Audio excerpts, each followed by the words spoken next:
والصابرین علی ما اصابہم، اور ان کی خوبی کیا ہے کہ جو بھی مصیبت انہیں آتی ہے اس پر صبر کرتے ہیں۔ اور قربانی کا ایک سبق یہ بھی ہے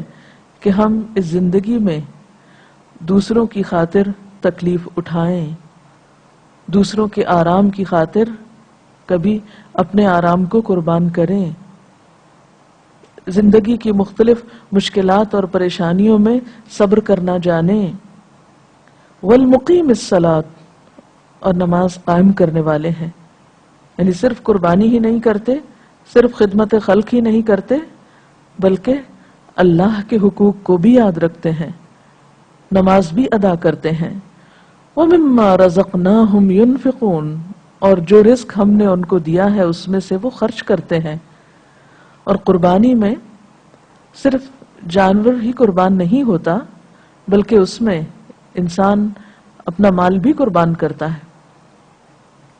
اور بسا اوقات جانور کو پالتے پالتے جب اس سے محبت ہو جاتی ہے تو اپنے جذبات کی قربانی بھی ہوتی ہے۔ وَالْبُدْنَ جَعَلْنَاهَا لَكُمْ مِنْ شَعَائِرِ اللَّهِ،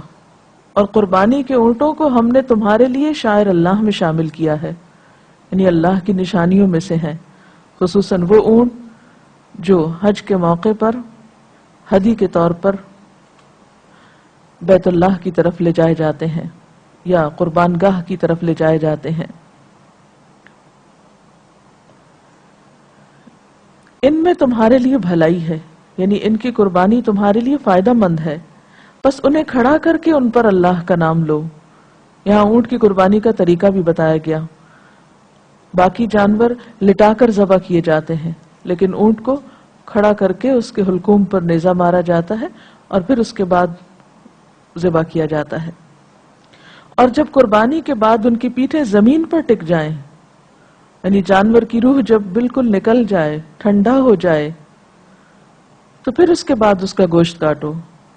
اس میں سے خود بھی کھاؤ اور ان کو بھی کھلاؤ جو قناعت کیے بیٹھے ہیں۔ یعنی قربانی کرنے سے کوئی نقصان نہیں ہوتا، قربانی کرنے کے بعد گوشت کا بہترین استعمال ہوتا ہے۔ عموماً ہم دیکھتے ہیں کہ گوشت مہنگا ہوتا ہے، ہر شخص اسے خریدنے کی استطاعت نہیں رکھتا۔ قربانی کے موقع پر گوشت کا فائدہ یا گوشت ان تک بھی پہنچ جاتا ہے جو عام طور پر خود خرید کر نہیں کھا سکتے، لہٰذا یہاں پر خصوصی طور پر ان لوگوں کا بھی ذکر کیا گیا کہ قربانی کرنے کے بعد قربانی کا گوشت پھینک نہیں دو، ضائع نہیں کرو، بلکہ اس کو بہترین طریقے پر استعمال کرو۔ اور اس کا بہترین استعمال کیا ہے کہ جو قناعت کیے ہوئے ہیں، انتظار میں ہیں، مانگتے نہیں،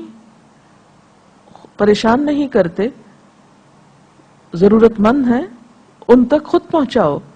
اور ان کو بھی دو جو اپنی حاجت پیش کریں، یعنی جو مانگنے کے لیے آئیں، یعنی دونوں طرح کے لوگوں کا خیال رکھا جائے۔ ان جانوروں کو ہم نے اس طرح تمہارے لیے مسخر کیا ہے تاکہ تم شکریہ ادا کرو، یعنی قربانی کے موقع پر اللہ کے ذکر کے علاوہ